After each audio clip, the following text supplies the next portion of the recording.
The vast majority, if not all, of the recommendations targeted at making schools safer focus on problems from within involving students.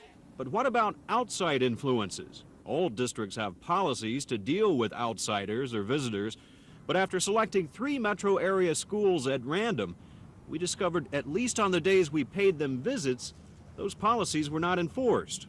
First stop, Anderson Open School in Minneapolis. Minneapolis schools, all Minneapolis schools have a similar security policy, and that is that we want all the visitors to simply report to an office so we know who's in the building.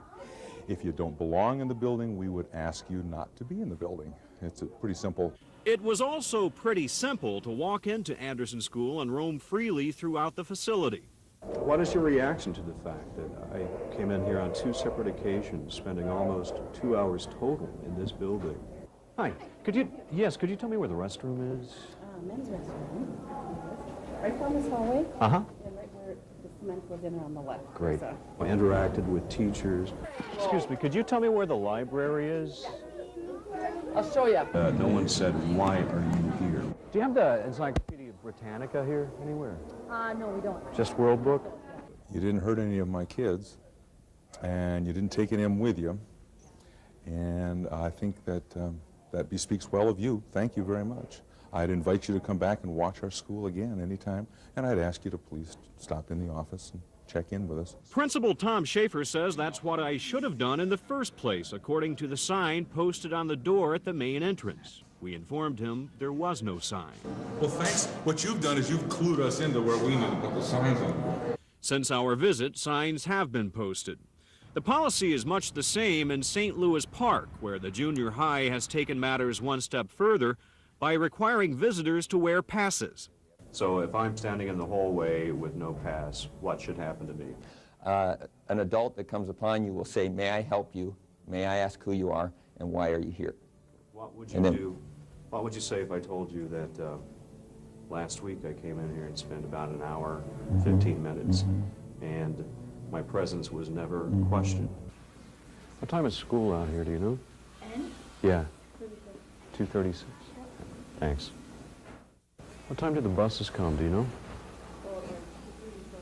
2:35, okay.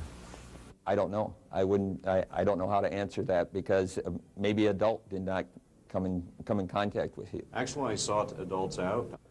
Excuse me, could you tell me where the restroom is? Restroom? Yes. Just straight back here and on the left-hand Great. side. Thank you. How's it going? Slow. Slow, huh? Yeah. Hi. How are you? Staying warm? Yeah. Good. Hi, how are you? Good. Could you tell me what time classes end?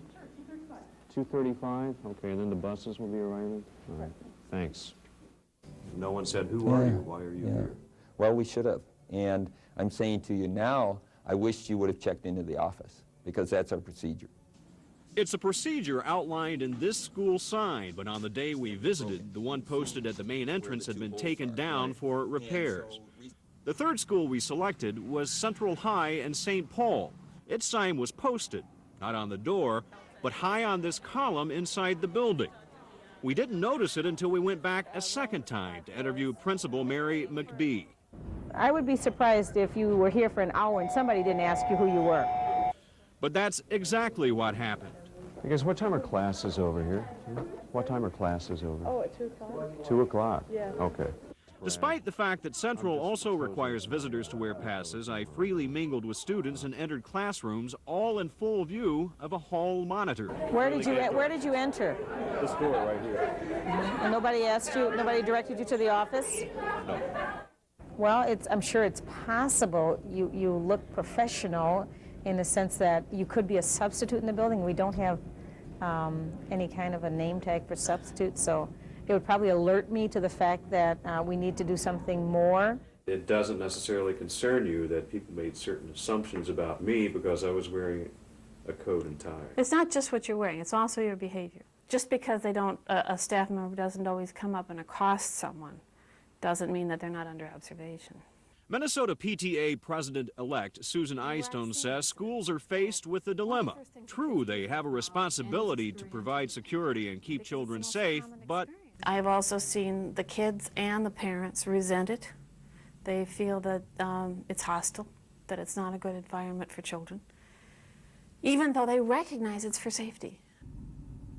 After all, everyone agrees public schools are public property and as such should be open.